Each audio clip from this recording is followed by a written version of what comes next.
जालना शहरात भारतरत्न डॉक्टर बाबासाहेब आंबेडकर यांच्या 69व्या महापरिनिर्वाण दिनानिमित्त आयोजित मोफत सर्वरोग निदान शिबिराला नागरिकांचा उत्स्फूर्त प्रतिसाद मिळाला आहे। शनिवार 6 डिसेंबर रोजी सकाळी 11 ते दुपारी 4 या वेळेत ओजस मल्टीस्पेशालिटी हॉस्पिटल जालना आणि सारनाथ बुद्धविहार संभाजीनगर यांच्या संयुक्त विद्यमाने हे शिबिर संपन्न झाले। या शिबिरात रक्तदाब, शुगर आणि ईसीजी अशा तपासण्या पूर्णपणे मोफत करण्यात आल्या। सकाळपासूनच नागरिकांच्या लांबच लांब रांगा दिसून आल्या आणि जवळपास 300 ते 400 नागरिकांनी या सेवांचा लाभ घेतला। कार्यक्रमाचे अध्यक्ष म्हणून माजी आमदार माननीय अरविंद अण्णा चव्हाण उपस्थित होते। प्रमुख अतिथी म्हणून भाजपा जिल्हा महानगर अध्यक्ष माननीय भास्कराबा दानवे पाटील आणि रिपब्लिकन पार्टी ऑफ इंडिया चे माननीय ॲड.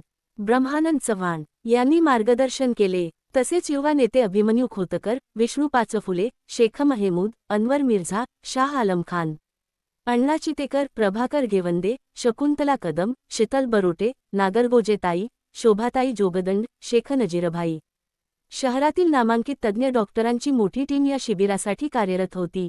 त्यामध्ये डॉक्टर सूरजसिंह तौर, डॉक्टर रवींद्र थोरात व सोबत त्यांचा पूर्ण स्टाफचा सहभाग होता।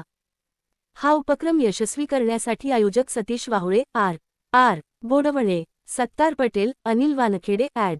सचिन कंठाळे, मोहम्मद मुश्ताक, मुकेश सावंत, निलेश रत्नपारखे आणि इंजिनियर सय्यद महबूब यांनी विशेष परिश्रम घेतले। तपासने का है आओ फिर 2 मिनट क्योंकि अभी आता चर्चा बोलो आज भारतरत्न डॉक्टर बाबासाहेब आंबेडकर यांच्या महापरिनिर्वाण दिनानिमित्त ओजस मल्टीस्पेशालिटी हॉस्पिटलच्या वतीने मोफत सर्वरोग निदान शिबिर आयोजित केले होते। या शिबिराचे संयोजक सतीश भाऊ वावळे, तसेच सत्तारभाई पटेल, डॉक्टर आर भोडवणे साहेब।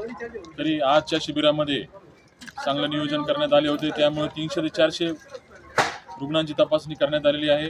त्यामध्ये 30 ते 40 रुग्ण असे आढळून आले की ज्यांना काही ना काही ऑपरेशनची गरज भासत आहे। तरी आणि बाकीचे बरेच पेशंट असे होते की ज्यांची बीपी खूप हायर साईड होती, शुगर हायर साईड होती। त्यामुळे असं सांगू इच्छितो की आजचा शिबिर घेण्यामागचा जे हेतू आपला होता तो पूर्णपणे सार्थक ठरलेला आहे।